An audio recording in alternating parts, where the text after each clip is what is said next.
मैंने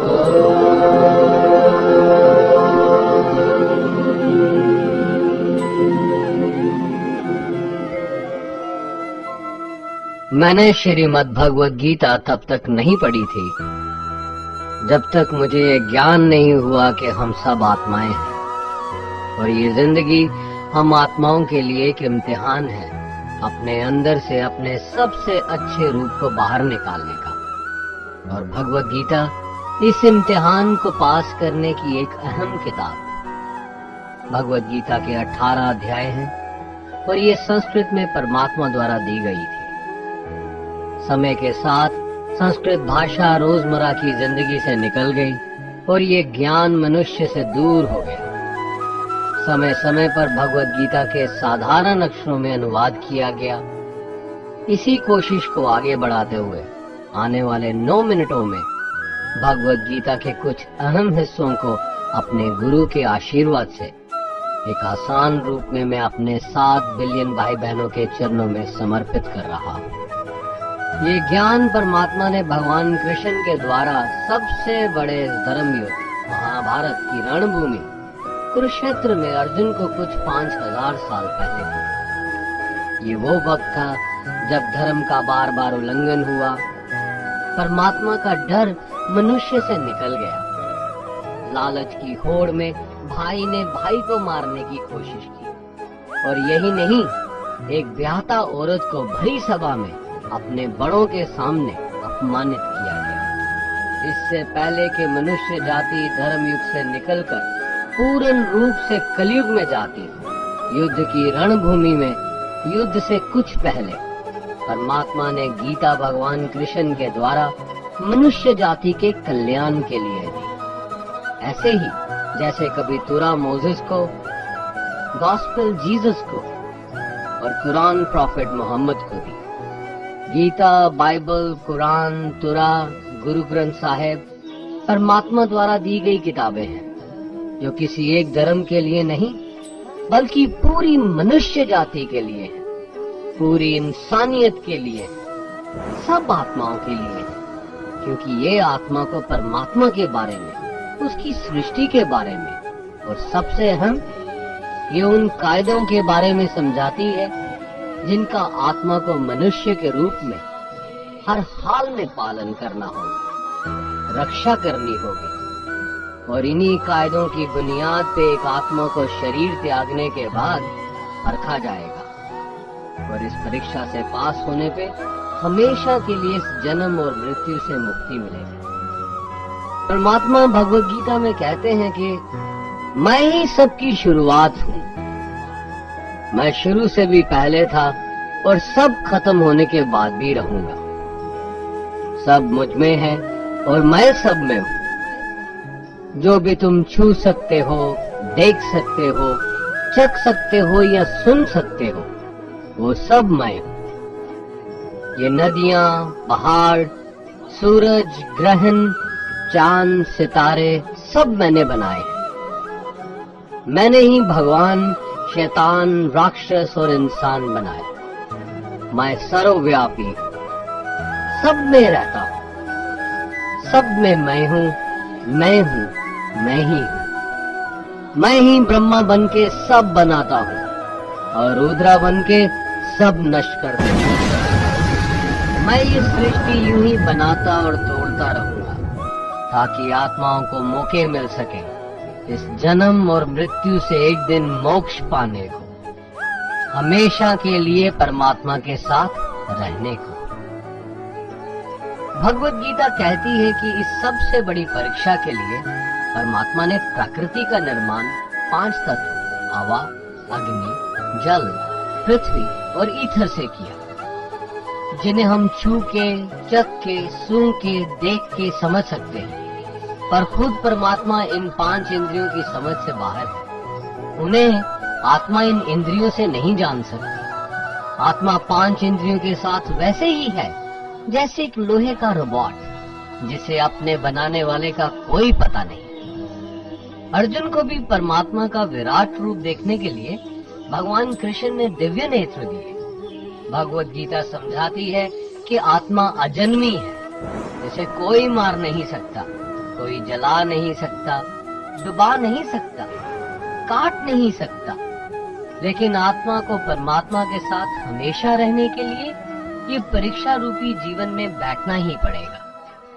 इस परीक्षा के लिए परमात्मा से बिछुड़ के आत्मा को पृथ्वी पे किसी न किसी रूप में जन्म लेना पड़ता है और 88 करोड़ योनियों को जीने और भोगने के बाद एक आत्मा को मनुष्य का शरीर और दिमाग मिलता है, सबसे बड़ी मर्यादाओं की परीक्षा में बैठने के लिए।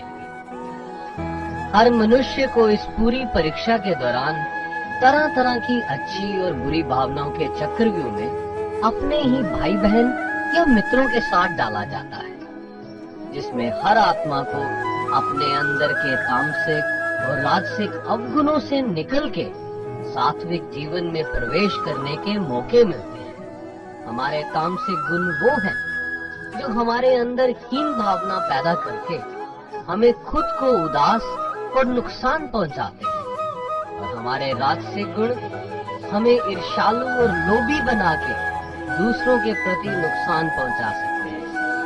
इस परीक्षा के दौरान हर आत्मा को तामसिक और राजसिक गुणों को खत्म करके अपने सात्विक गुणों से परिचित होना पड़ेगा। सात्विक गुण वो हैं जो आत्मा को अपने आसपास की हर चीज से जोड़े और उन्हें प्यार करना सिखाते हैं। परीक्षा के दौरान हर आत्मा को जीवन के चारों स्तंभ धर्म, अर्थ, काम और मोक्ष का ज्ञान पाके ही मुक्ति होती है। यही वो द्वार है जिन्हें समझ के ही आत्मा परमात्मा को समझ सकती है। पहला द्वार धर्म का है और शेर इसका प्रतीक है। धर्म वही है जो गीता में लिखा हुआ है, वेदों में लिखा हुआ है, गुरु ग्रंथ साहिब, बाइबल या कुरान में लिखा है। धर्म वही है जो धारण किया हुआ है, जिसे आपका दिल मानता है, जैसे झूठ नहीं बोलना, चोरी नहीं करना, भगवान का निरादर नहीं करना, दूसरों को नुकसान नहीं देना, यही सब धर्म है। और हर आत्मा को अपने जीवन काल में हर समय धर्म का पालन करना होगा और उसकी रक्षा करनी होगी। दूसरा द्वार अर्थ का है और घोड़ा इसका प्रतीक है। हर आत्मा अपने हर जीवन काल में अपने पृथ्वी पे होने का अर्थ या मूल कारण समझेगी।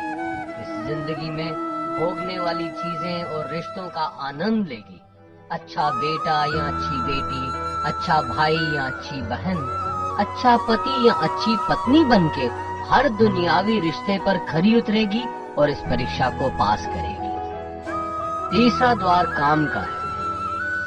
भगवत गीता समझाती है कि हर मनुष्य के अंदर काम, क्रोध, लोभ, मोह, अहंकार और ईर्ष्या जैसी 6 भावनाएं हमें अपने और दूसरों के प्रति नुकसान पहुंचा सकती है। इन भावनाओं को हर मनुष्य को हमेशा अपने नियंत्रण में रखना होगा, क्योंकि इनके बहाव में किया हुआ कोई भी काम हमारे जीवन भर की परेशानी का कारण बन सकता है और एक आत्मा संतोष और सादगी से इन भावनाओं पे हमेशा के लिए विजय पा सकती है। चौथा स्तंभ मोक्ष का है और हाथी इसका प्रतीक है। इस परीक्षा रूपी जीवन में हर मनुष्य हर समय कुछ इच्छाएं रखता है। कुछ इच्छाएं एक ही जन्म काल में पूरी हो जाती हैं, पर कुछ अधूरी रह जाती हैं और उनके पूरा होने के लिए आत्मा को वापस पृथ्वी पे आना पड़ता है। भगवत गीता समझाती है कि हमारी इच्छाएं ही मूल कारण है हमारे पृथ्वी पे वापस आने का, और अगर हम कोई भी इच्छा ना रखें तो हम इस जीवन और मृत्यु से मुक्त हो सकते हैं। ये द्वार माफी का भी है। जिन्होंने आपके साथ बुरा किया उनको माफ करके और जिनसे आपने बुरा किया उनसे माफी मांग के मुक्ति पाई जा सकती है। जब तक आत्मा इन चारों दरवाजों धर्म, अर्थ, काम और मोक्ष को समझ नहीं लेती, तब तक आत्मा को बार बार इस मनुष्य रूप में आना ही पड़ेगा। परीक्षा का समय खत्म होते ही आत्मा शरीर और अन्य सब वस्तुओं का त्याग कर देती है। जो भी संसार में रहकर बनाया वो अब किसी और का होगा और आत्मा अपने कर्मों के फैसले के लिए चली जाती है। आत्मा के अच्छे बुरे कर्मों का हिसाब होता है अपने अच्छे कर्मों के लिए आत्मा कुछ वक्त के लिए स्वर्ग और दुष्कर्मों के लिए नरक में चले जाती है। नरक में आत्मा को अपने पापों के अनुकूल सजाएं मिलती हैं, पर सजा खत्म होने के बाद आत्मा को फिर से एक नया शरीर और नया दिमाग मिलता है इस परीक्षा में फिर से बैठने के लिए। और हर परीक्षा में वही सब फिर दोहराया जाएगा, जिंदगी के 4 स्तंभ धर्म, अर्थ, काम और मोक्ष को समझने के लिए। हर जन्म में अपने कई जन्मों के कर्मों के हिसाब से हर आत्मा को कभी अच्छे और कभी बुरे हालातों से जाना पड़ता है।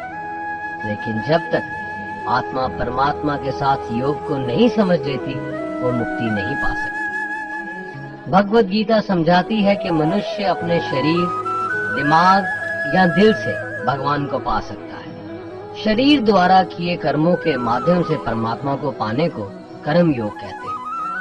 ऐसे कर्म जो परमात्मा की इच्छा से हो और दूसरों के कल्याण के लिए हो। वाल्मीकि ने रामायण लिख के, श्रवण ने अपने माता पिता की सेवा और उन्हें 4 धाम की यात्रा करवा के, मदर टेरेसा ने अपने प्यार और सेवा के माध्यम से, और मैडम क्यूरी ने वैज्ञानिक खोज में अपने जीवन का बलिदान देके अपने कर्मों द्वारा परमात्मा को पाया।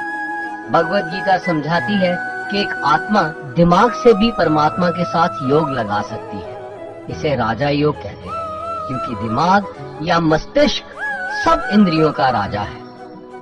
एक मनुष्य अपनी आस्था, सांस प्रणाली, आसन, अभ्यास, साधना और तपस्या से परमात्मा को इस योग के रास्ते पा लेता है। इस योग को समझने के लिए हमें अपने अंदर की एनर्जीज यानी चक्रा और कुंडलिनी को समझना पड़ेगा। आत्मा मस्तिष्क से मेडिटेशन या ध्यान लगा के परमात्मा के साथ योग लगा सकती है।